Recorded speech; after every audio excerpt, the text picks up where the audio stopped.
Okay, तो स्वागत है आपका मेरे चैनल में। तो हम लोग आईआर स्पेक्ट्रोस्कोपी की बात कर रहे थे और आईआर स्पेक्ट्रोस्कोपी में हम लोगों ने बहुत कुछ पढ़ा है। और लास्ट क्लास में हमने कार्बोनेल्स की चर्चा की थी। कार्बोनेल्स में हमने बहुत सारे कंपाउंड्स देखे थे, उनको मैं फिर से आपके लिए रिवाइज कर दूंगा। तो कार्बोनेल्स में हमने पहले देखा था अमाइड अमाइड और इसमें NH2 अमाइड, और इसमें जो फ्रीक्वेंसी आ रही थी वो 1690 पे आ रही थी। ठीक है, अमाइड की फ्रीक्वेंसी 1690 पे आ रही थी।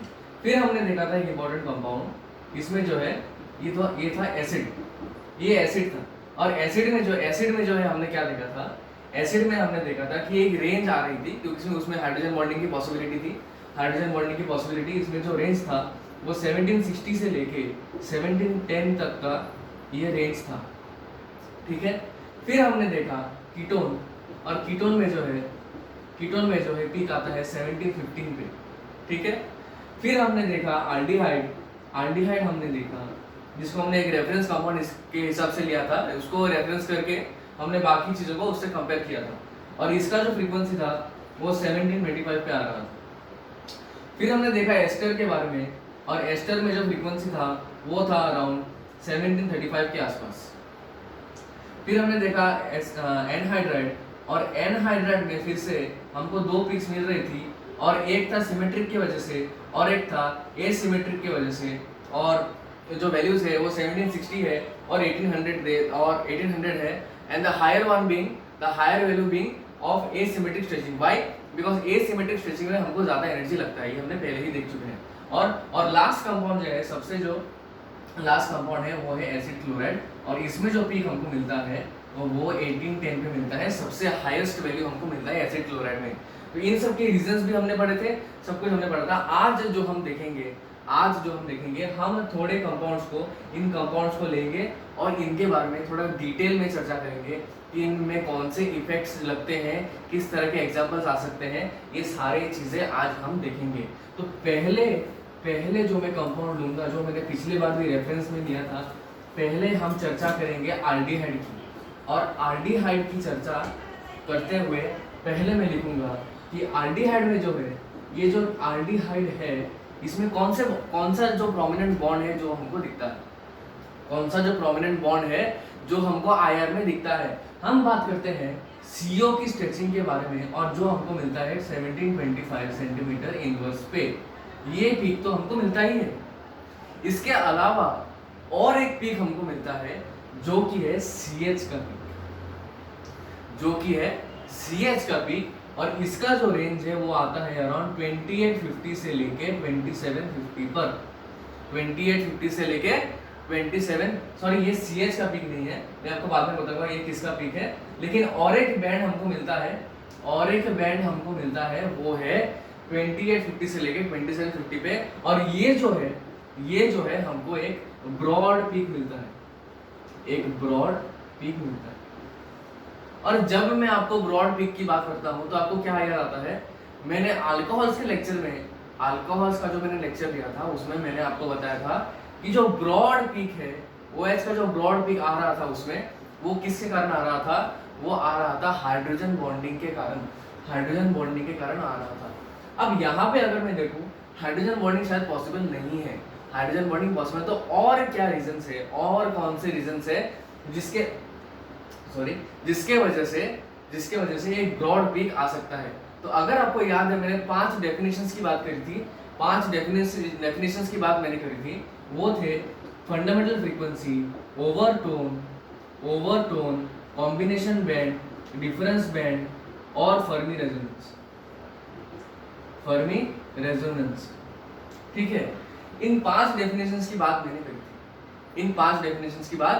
करी थी। अब ये जो और एक पीक जो आ रहा है, प्रोमिनेंट बैंड जो आ रहा है, ये इनके कारण आ रहा है, और इनमें से, इन 5 डेफिनेशंस के वजह में से कौन से रीजन के वजह से ये जो ब्रॉड पीक आ रहा है, ये हमको देखना है। तो अभी जो है हम क्या कर सकते हैं, जब ये जो बॉन्ड है, यहाँ पे Cr बॉन्ड है, CO बॉन्ड है, CH बॉन्ड है। अब ये फाइंड आउट करने के लिए कि कौन सा जो प्रोसेस है वो रिस्पॉन्सिबल है इस बैंड के लिए, इसके लिए क्या किया जा सकता है? रेस्ट्रिक्शंस लगाए जा सकते हैं। ये पॉसिबल है, रेस्ट्रिक्शंस लगाए जा सकते हैं। अगर मैं एक बॉन्ड को रेस्ट्रिक्ट कर दूं, एक बॉन्ड के वाइब्रेशंस को मैं रेस्ट्रिक्ट कर दूं और फिर मैं आईआर पीक में देखूं और अगर मुझे वो बैंड नहीं मिल रहा है, और अगर मुझे ये बैंड नहीं मिल रहा है, मतलब क्या हुआ कि ये जो बैंड आ रहा था ये ऑब्वियसली उसी बॉन्ड की वजह से आ रहा था जिसको मैंने रेस्ट्रिक्ट किया है। ठीक है, बात को समझिए। अगर मैं एक बॉन्ड को रेस्ट्रिक्ट कर दूं, जिस बॉन्ड को रेस्ट्रिक्ट कर दूं और रेस्ट्रिक्ट करने के बाद मुझे आईआर के पीक में ये बैंड नहीं मिल रहा है, तो इसका मतलब यही होगा कि वो जो बैंड है वो रेस्ट्रिक्ट किए हुए बॉन्ड की वजह से ही आ रहा है। अगर उसको मैं फिर से ला दूं उस कंपाउंड में तो मुझे फिर से वो बैंड मिल जाएगा। तो ऐसे करते हुए क्या पता चला, यही पता वी फाउंड आउट दैट, यही पता चला कि ये जो बैंड है, ये जो ब्रॉड पीक जो मिलता है, ये दो रीजंस की वजह से मिलता है। It is a combination of CH का स्ट्रेचिंग फ्रीक्वेंसी, CH का स्ट्रेचिंग फ्रीक्वेंसी जो एक फंडामेंटल फ्रीक्वेंसी है, हमको पता है क्योंकि स्ट्रेचिंग इज ऑलवेज फंडामेंटल, तो CH का स्ट्रेचिंग फ्रीक्वेंसी प्लस जो है CH का जो है बेंडिंग का फर्स्ट ओवरटोन जो होता है, इनके कॉम्बिनेशन से हमको ये ब्रॉड बैंड मिलता है। और हमको ये भी पता है, डेफिनेशन में हमने पढ़ा था कि जब एक फंडामेंटल फ्रीक्वेंसी और एक ओवरटोन जब कपल करते हैं, जब उनके फ्रीक्वेंसी बहुत ही सिमिलर होते हैं और वो कपल करते हैं, इसको हम कहते हैं फर्मी रेजोनेंस। इसको हम क्या कहते हैं?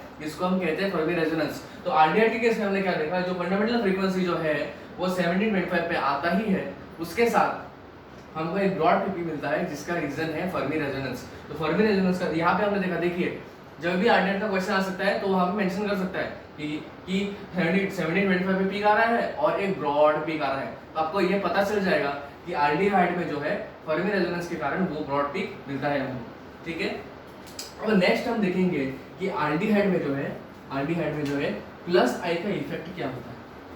प्लस आई का जो इफेक्ट है वो क्या होता है आल्डिहाइड के केस में, प्लस आई की इफेक्ट हम देखेंगे, और plus effect of plus I. ठीक है, effect of plus I on stretching frequency, we will see effect of plus I on stretching frequency, अगर मैं ये तीन कंपाउंड्स ले लूँ यहाँ पे, यहाँ पर ले लूँ और अगर मैं कंपैरिजन करूँ तो यहाँ पे मुझे क्या दिख रहा है, यहाँ पे दोनों साइड में H है, यहाँ पे एक H और R है, और यहाँ पे दोनों साइड में अल्काइल ग्रुप्स है, और अल्काइल ग्रुप्स का जो होता है इंडक्टिव इफेक्ट प्लस होता है, ये हमको पता है, जीओसी से हमको पता चलता है। तो जब ये प्लस आई यहाँ पे लगाएगा,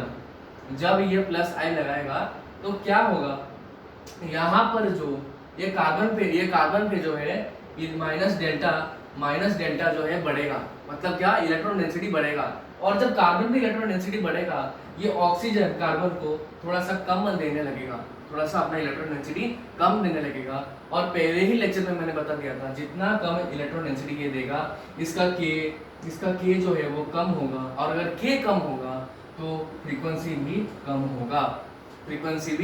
होगा। और अगर मैं नेक्स्ट केस में देखूँ, यहाँ पे तो भाई 2R है, यहाँ पे तो 2R है, और क्योंकि 2R है तो ये तो और भी ज्यादा देगा, ये तो और भी ज्यादा डेल्टा देगा, ये तो और भी ज्यादा नेगेटिव देगा, ये तो और भी इलेक्ट्रॉन डेंसिटी इसमें बढ़ाएगा, और क्योंकि और भी इलेक्ट्रॉन डेंसिटी इसमें बढ़ाएगा तो क्या होगा, इसका जो के है और भी कम हो जाएगा, और फ्रीक्वेंसी जो है इससे भी कम आने लगेगा, इसलिए हम देखते हैं कि कीटोन के केस में ये जो है कीटोन का स्ट्रक्चर जैसा है, कीटोन के केस में हम देखते हैं कि उसका जो रेंज है वो 17-10-17-15 के आसपास आता है, 17-15 के आसपास रेंज आता है। और जब मैं प्लस आई की बात करता हूँ, देखिए समझिए, जब मैं प्लस आई की बात करता हूँ तो ये जो चेंजेस है, ये जो इफेक्ट है, ये किस रेंज में आ सकता है, ये +-5 से लेके +-15 तक सेंटीमीटर इनवर्स तक आ सकता है। मतलब क्या ये या तो +-5 या तो +-15 या फिर बीच में +-10 के रेंज में भी आ सकता है, उससे ज़्यादा नहीं आएगा, क्योंकि ये बहुत ही एक कम इफेक्ट है, ये उतना स्ट्रॉन्ग इफेक्ट नहीं है जैसे हम मेसोमेरी के केस में देखते हैं, उसको भी हम आगे देखेंगे। ये उतना भी स्ट्रॉन्ग इफेक्ट नहीं है, ये एक वीक इफेक्ट है, और ये वीक इफेक्ट होने के कारण इसका जो रेंज है ये नहीं होता है, +-5 से लेके प्लस माइनस 15 तक के रेंज में इसमें फ्लक्चुएशंस आ सकते हैं। डिफरेंट कंपाउंड्स के ऊपर डिपेंड करते हैं, कौन से सब्स्टिट्यूएंट से कैसा फील्ड है, ये सब पे डिपेंड करता है, ठीक है। और नेक्स्ट हम देखेंगे effect of resonance. Effect of resonance, resonance का क्या इफेक्ट होता है, रेजोनेंस में क्या इफेक्ट ऑफ रेजोनेंस हम देखेंगे। Effect of resonance on stretching frequency. Again I will take 3 compounds, मैं 3 कंपाउंड्स लूंगा। पहला होता है ये, okay, next come this, okay, और नेक्स्ट है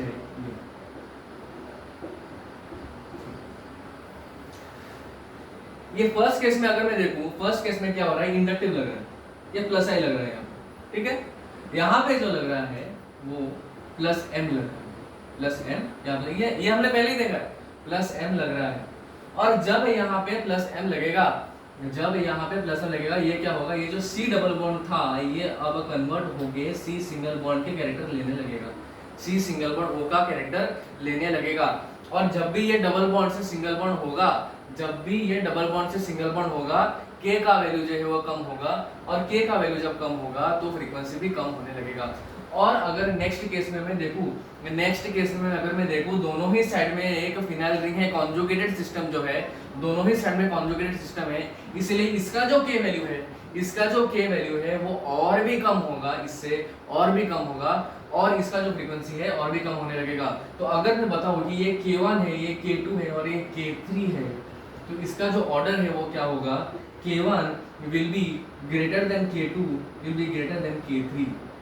एंड सिमिलरली, क्योंकि K और फ्रीक्वेंसी जो है वो डायरेक्टली प्रोपोर्शनल है, from the Hooke's law we have known that's why nu bar 1 will be greater than nu 2 will be greater than nu 3। ये relation हमको मिलेगा, ये रिलेशन हमको मिलेगा। अगर मैं अब जो ट्विस्ट है वो देखिए, अब जो ट्विस्ट है वो आप देखिए, अगर मैं ये कंपाउंड रख दूं, सर ये पीएच है, ये कंपाउंड अगर मैं यहाँ पे रख दूं तो क्या, अब ये कहाँ पे आएगा, इसके बीच में आएगा या फिर इसके बीच में आएगा या फिर इससे ज्यादा होगा, क्या होगा, इस कंपाउंड का जो फ्रीक्वेंसी है वो कहाँ पर लाई करेगा, इनके बीच में कहाँ पर लाई करेगा, कहाँ पर लाई करेगा। मैं आपको बता दूं कि ये जो कंपाउंड का जो फ्रीक्वेंसी है, इसको मैं K4 मानूं, K4 अगर मैं मानूं, तो ये जो है ये इनके बीच में लाई करेगा, K1 और K2 के बीच में ये लाई करेगा। क्यों, आप पूछेंगे क्यों? देखिए यहाँ पर जो है ये जो डबल बॉन्ड है यहाँ पे, this is actively participating in resonance, it is actively participating in resonance, because of which the double bond character of CO bond is converting to carbon single bond O, वो convert हो रहा है carbon single bond O में। और pH case में क्या हो रहा है, ये जो फिनाइल रिंग है, ये जो आपका फिनाइल रिंग है, ये एरोमेटिक है, ये एरोमेटिक है। और दुनिया में कोई भी एरोमेटिक चीज, दुनिया में कोई भी एरोमेटिक सिस्टम अपनी एरोमेटिसिटी लूज नहीं करना चाहेगा, वो अपनी एरोमेटिक लूज नहीं करेगा, कुछ भी हो जाए वो अपना एरोमेटिसिटी लूज नहीं करना चाहेगा, वो नहीं करना चाहेगा। इसीलिए जो है इसका जो कंट्रीब्यूशन है, फिनाइल रिंग का जो कंट्रीब्यूशन है वो ऑब्वियसली इससे कम होगा। और क्योंकि ये इससे कम होगा मतलब क्या, ये जो डबल बॉन्ड कैरेक्टर है वो थोड़ा सा रिटेन होने लगेगा, थोड़ा सा ज्यादा रिटेन होगा, डबल बॉन्ड कैरेक्टर जो है वो थोड़ा सा ज्यादा रिटेन होगा as compare to in this case, and that is why अब जो ऑर्डर हमें मिलेगा, अगर मैं K4 को इंक्लूड करूं तो K1 will be greater then K4 will be greater than K2 will be greater than K3, ये ऑर्डर हमको मिलेगा। अगर आप मुझे पूछे, अगर पूछे अरे भाई यहाँ पे तो 2 फिनाइल है, यहाँ पर तो 2 फिनाइल है, तो फिर ये ज्यादा क्यों नहीं है, यहाँ पे तो 2 एरोमेटिक रिंग है, ये दोनों एरोमेटिक रिंग अपनी एरोमेटिसिटी लूज नहीं करेंगे, तो ये इसका फ्रीक्वेंसी कम क्यों आ रहा है भाई, इसका फ्रीक्वेंसी कम क्यों आ रहा है। तो अगर मैं आपको बता दूं, देखिए कंट्रीब्यूशन है, ऐसा नहीं है कि कंट्रीब्यूशन एकदम जीरो, मतलब ये ऐसा नहीं है कि ये 10 कंट्रीब्यूट कर रहा है और ये 1 कंट्रीब्यूट कर रहा है, नहीं, अगर ये 10 कंट्रीब्यूट कर रहा है तो ये 9.8 कर रहा होगा, ओके, बहुत ही कम डिफरेंस है। तो अगर ये 10 और ये मैं जस्ट ये आर्बिट्रेरी नंबर है, ठीक है, अगर ये 9.8 कंट्रीब्यूट कर रहा है, तो अगर यहाँ पे 2 फिनाइल है तो 9.8 प्लस 9.8 कितना हुआ, ज्यादा हो गया, तो ज्यादा कंट्रीब्यूट करने लगा, तो ऑब्वियसली ये कम आएगा। तो समझिए, आपको समझिए, ऐसा नहीं है। तो ये क्वेश्चन जो है बहुत इंपॉर्टेंट है। ये जो है ये एग्जाम में आ सकते हैं, ये एग्जाम में आ सकते हैं, ये ट्विस्ट जो है ये एग्जाम में आ सकता है, ठीक है। और नेक्स्ट अगर मैं बात करूँ, नेक्स्ट हम देखेंगे कुछ साइक्लिक कीटोन्स के बारे में हम बात करेंगे। साइक्लिक कीटोन्स के बारे में हम बात करेंगे, साइक्लिक कीटोन्स के बारे में हम बात करेंगे। तो अगर मैं साइक्लिक कीटोन्स लूँ यहाँ पे कुछ 6 मेंबर्ड कीटोन्स और कुछ 5 membered, and then comes your 4 membered, and then comes your 3 membered, ये कीटोन्स मैं अगर लूँ, तो इनको अगर हम देखें, अगर हमें याद है तो एक्सोसाइक्लिक अल्केन्स के बारे में जब हमने बात की थी, एक्सोसाइक्लिक अल्केन्स के बारे में जब हमने बात की थी, इनका स्ट्रक्चर कुछ ना कुछ थोड़ा सा सिमिलर है, ऑल्दो दिस आर नॉट, ये अल्केन्स नहीं है, बट इनका स्ट्रक्चर जो है वो बहुत ही सिमिलर है, वो बहुत ही सिमिलर है। तो यहाँ पर भी हम सेम फंडा लगाएंगे, एक ही फंडा लगाएंगे, क्या है, यही है कि जैसे रिंग साइज कम हो रहा है, as the ring size decreases, the percent s character of this carbon will increase, the percent s character will increase, और जितना s character बढ़ेगा भाई, जितना s character बढ़ेगा, k will increase, and if k increases, similarly the frequency will also increase। मतलब क्या, in case of cyclic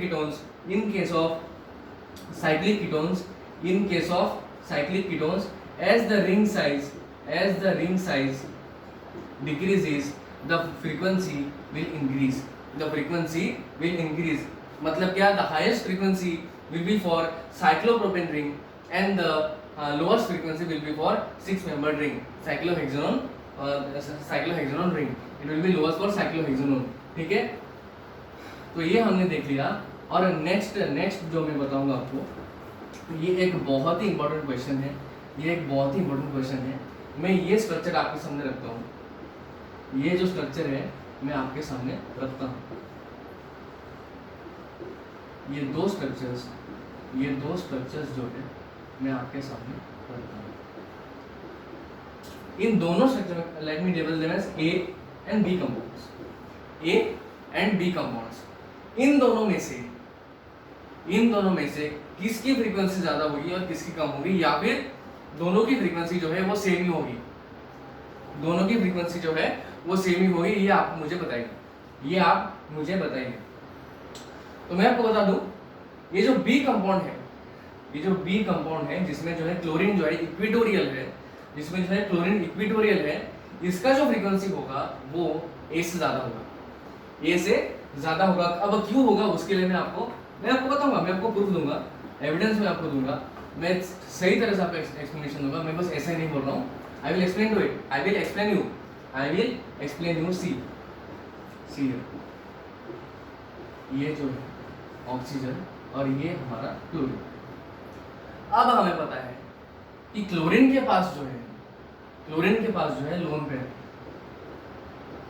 और oxygen के पास भी लोन पेयर है या नहीं? ऑक्सीजन के पास भी लोन पेयर है, क्लोरीन के पास भी लोन पेयर है। और अगर मैं एक्सेल के केस में देखूं, जब यहाँ पे एक्सेल में क्लोरीन था, तो इन दोनों के लोन पेयर के बीच में कोई रिपल्शन नहीं होने वाला, दोनों आराम से है भाई, दोनों दूर है आराम से, कोई रिपल्शन नहीं है। लेकिन जब ये क्लोरीन जो है इक्विटोरियल पे आता है, तब क्या होगा, ये जो लोन पेयर है और ये जो लोन पेयर है, दोनों के बीच में जो है रिपल्शन होने लगेगा। और तब ऑक्सीजन के पास जो है, ये जो ऑक्सीजन है इसके जो लोन पेयर है, इसके पास दो ऑप्शंस हैं। द फर्स्ट ऑप्शन इज, इसके जो लोन पेयर्स है उनके जो पोजीशन है वो अब चेंज होने लगेंगे। ये जो लोन पेयर यहाँ पे है, अगर मैं ऐसे ड्रॉ करूँ, ये जो लोन पेयर्स है ये अब क्या होगा, ये इनवर्ट होंगे, ये थोड़ा चेंज होने लगेंगे, ये पीछे आने लगेंगे, ये चेंज होने लगेंगे, ये क्लोज होने लगेंगे। अब अगर ऐसा हो गया तो अब क्या होगा, अब इन दोनों लोन पेयर्स के बीच में जो होगा, अब क्या होगा, रिपल्शन स्टार्ट होने लगेगा। इस रिपल्शन से बचने के लिए जब ये लोन पेयर आपस में रिपल्शन स्टार्ट करने लगेंगे, तो भाई तो कोई फायदा ही नहीं है, तो सिस्टम और भी अनस्टेबल होने लगेगा ना, सिस्टम और भी अनस्टेबल होने लगेगा। तो सेकंड ऑप्शन जो है वो क्या है, अगर ऑक्सीजन अपना जो इलेक्ट्रॉन डेंसिटी है ये अगर ये कार्बन को देने लगे, तो क्या होगा, कोई रिपल्शन नहीं होने वाला भाई, कोई रिपल्शन नहीं होने वाला। इसका जो इलेक्ट्रॉन डेंसिटी है वो अब कम होने लगेगा, बॉन्ड पे जो इलेक्ट्रॉन डेंसिटी है वो बढ़ने लगेगा, और जितना इलेक्ट्रॉन डेंसिटी बढ़ेगा उतना ही स्ट्रॉन्ग बॉन्ड होगा। इसीलिए स्ट्रॉन्ग बॉन्ड होने की वजह से इसका के वैल्यू ज्यादा होगा, और क्योंकि के वैल्यू ज्यादा होगा फ्रीक्वेंसी भी ज्यादा होगा। इसीलिए in case of this compound it is higher, मतलब क्या, in case of equatorial the frequency is higher than in case of HCl। ये क्वेश्चन जो है बहुत ही इंपॉर्टेंट क्वेश्चन है, और अगर मैं आपको अच्छी तरह से समझाऊं तो ये आप यहाँ पे देखिए, मैं आपको समझा के बताता हूँ फिर से। अब लिसनिंग टू, जब मैं ये कार्बन और कार्बन की बात करूँ, ये जो bond and then comes this bond, ठीक है। अब मुझे ये पता है ये कार्बन कार्बन बॉन्ड जो होता है इसमें जो ऑर्बिटल के ओवरलैप जो होते हैं वो सिमेट्रिक ओवरलैप होते हैं, और जितना ओवरलैप होगा, जितना इन ऑर्बिटल्स का ओवरलैप होगा उतना ही स्ट्रॉन्ग बॉन्ड मुझे मिलेगा। But in case of CO oxygen, because it is electron negative, ये जो है इलेक्ट्रॉन डेंसिटी जो है वो अपनी तरफ खींचने लगेगा। मतलब यहाँ पर जो बॉन्ड होगा वो कुछ इस तरह से होगा, मतलब क्या, यहाँ पर जो ओवरलैप है वो कंपैरेटिवली इसके केस से बहुत ही कम होगा, और क्योंकि ओवरलैप कम होगा इसीलिए बॉन्ड का जो स्ट्रेंथ है वो भी कम होने लगेगा। ये बात बहुत ही सिंपल है, ये आप समझ लीजिए। अगर मैं आपको आयोनिक कंपाउंड्स की बात करूं, मैं इन केस ऑफ एग्जांपल से NaCl या Na+Cl-, क्या इनमें कुछ बॉन्ड है? ये तो we say that ionic strength, ionic bonds, ionic compounds have the strongest bonds। लेकिन भाई ये बात समझना जरूरी है, ये जो आयोनिक कंपाउंड्स है इनमें कोई बॉन्ड नहीं है, ये सिर्फ एक इलेक्ट्रोस्टैटिक अट्रैक्शन है। अगर एक लिमिट के बाद, आपने देखा होगा, अगर एक लिमिट के बाद मैं ये कैटायन एनायन को अगर मैं थोड़ा सा दूर कर दूं तो ये फ्री आयंस हो जाते हैं, इनके बीच में जो अट्रैक्शन जो होता है वो लूज हो जाता है। इसलिए कभी भी आप ये नहीं देखेंगे कि आयोनिक कंपाउंड्स का जो है वो आईआर पीक होता है, उसके आयोनिक कंपाउंड्स को जो है आईआर पीक नहीं होता। उनको तो भले ही रेफरेंस के लिए यूज करते हैं, केबीआर जैसे केबीआर होता है, KCl होता है, इसको हम आईआर में रेफरेंस के लिए यूज करते हैं, क्योंकि इनका जो फ्रीक्वेंसी होता है वो 400-500 पे आता है, ये बहुत ही कम फ्रीक्वेंसी आता है। क्यों? इनमें जो बॉन्ड्स, इनमें तो बॉन्ड ही नहीं है, और आईआर के लिए it is very important that we have a bond. जब बॉन्ड ही नहीं होगा तो स्ट्रेच क्या होगा, और ये बेंडिंग क्या होगा, कुछ नहीं होगा। तो आईआर के लिए जो है ये कोवैलेंट बॉन्ड जब हम कंसीडर करते हैं, और कोवैलेंट बॉन्ड में हमें बॉन्ड स्ट्रेंथ की बात नहीं कर रहे यहाँ पे हम बॉन्ड स्ट्रेंथ की बात नहीं कर रहे, वी आर जस्ट कंपेयरिंग, समझिए बात को, we are just comparing the extent of stretching and compression. कितना स्ट्रेच हो सकता है वो बॉन्ड और कितना कंप्रेस हो सकता है, इसी की बात हम कर रहे हैं। आयोनिक सॉलिड्स में जो है ना कोई बॉन्ड होता है, इसलिए स्ट्रेचिंग और कंप्रेशन की बात ही नहीं आती है। और जब मैं कार्बोनिल की बात करूं, क्योंकि यहाँ पे इलेक्ट्रोनेगेटिव डिफरेंस है, ये इलेक्ट्रोनेगेटिव डिफरेंस यहाँ पे है, और ऑक्सीजन जो है अपनी तरफ इलेक्ट्रॉन्स खींचता है, तो ये थोड़ा सा पार्शियल आयोनिक कैरेक्टर लेने लगता है, इसलिए हम यहाँ पे क्या लिखते हैं, कभी भी delta positive and delta negative ये हम लिखते हैं, ये हम कार्बोनिल पे लिखते हैं, इसलिए हम लिखते हैं क्योंकि वो पार्शियल आयोनिक कैरेक्टर लेने लगता है। और जब भी पार्शियल आयोनिक कैरेक्टर लेने लगेगा, मतलब क्या होगा, ये जो कोवैलेंट का जो ओवरलैपिंग होता है, शेयरिंग ऑफ इलेक्ट्रॉन्स होता है, ओवरलैपिंग जो होता है, ओवरलैपिंग कम होने लगेगा, और ओवरलैपिंग कम होने से ही बॉन्ड वीक होने लगता है। लेकिन अगर ये बात आपको समझ में आया, तो अगर मैं इसकी बात करूँ यहाँ पे, इसको मैं इरेज कर दूँ, अगर मैं इसकी बात करूँ यहाँ पे, वो जो मैंने कंपाउंड ड्रॉ किया था, ये जो मैंने कंपाउंड बताया था आपको, अगर मैं इसकी बात करूँ, ये यहाँ पे कार्बोनिल और ये यहाँ पे Cl, जब इन इसके लोन पेयर के रिपल्शन की वजह से जब ये इलेक्ट्रॉन डेंसिटी ये जो बॉन्ड अब है ये ऐसे है, ये ऐसे मतलब क्या इलेक्ट्रॉन डेंसिटी जो है वो ऑक्सीजन की तरफ है, लेकिन जब लोन पेयर की रिपल्शन की वजह से ऑक्सीजन क्या है अपने मुझे अब इलेक्ट्रॉन नहीं चाहिए, ये बहुत रिपेल कर रहा है, मुझे अब इलेक्ट्रॉन्स नहीं चाहिए, तो ये अपना इलेक्ट्रॉन डेंसिटी जब कार्बन पे देने लगेगा, जब कार्बन पे देने लगेगा तो अब क्या होगा, ये जो है अब इस तरह के बॉन्ड बनने लगेंगे, इस तरह के बॉन्ड जैसे कि कार्बन सिंगल बॉन्ड सी के बीच में होता है उस तरह के बॉन्ड अब बनने लगेंगे, मतलब क्या ओवरलैपिंग बढ़ने लगेगा, और जब ओवरलैपिंग बढ़ेगा ऑब्वियसली बॉन्ड स्ट्रेंथ भी बढ़ेगा। इसीलिए इस कंपाउंड में, इस तरह के कंपाउंड में, इस एग्जांपल में जो है इसका फ्रीक्वेंसी एक्सियल के कंपैरिजन में हाई आएगा, ठीक है, एक्सियल के कंपैरिजन में हाई आएगा। तो I hope you have understood, मुझे आशा है कि आपको समझ में आ गई होगी आज की लेक्चर। तो कार्बोनिल्स में हमने एल्डिहाइड्स के बारे में डिटेल्स में हमने पढ़ा है, डिटेल में हमने देखा कि कौन कौन से इफेक्ट्स है एल्डिहाइड के बारे में हमने पढ़ लिया। अब नेक्स्ट लेक्चर में जो है एस्टर, फिर अमाइड्स, ओके, एसिड्स, फिर एनहाइड्रेट्स, इनकी बातें भी हम करेंगे, चर्चा करेंगे, क्वेश्चंस हम देखेंगे, कौन सी चीज़ें इंपॉर्टेंट है और कौन से इफेक्ट्स इनमें भी लगते हैं, ये सब हम देखेंगे। तो आज की लेक्चर को देखने के लिए बहुत बहुत शुक्रिया। अगर आपके पास कोई भी क्वेश्चन है, कुछ भी डिफिकल्टी है, आप मुझे पूछ सकते हैं कमेंट सेक्शन में। और thank you for listening to my video. और अगर आपको पसंद आया तो please like the video, share करिए और subscribe to my channel. Thank you very much.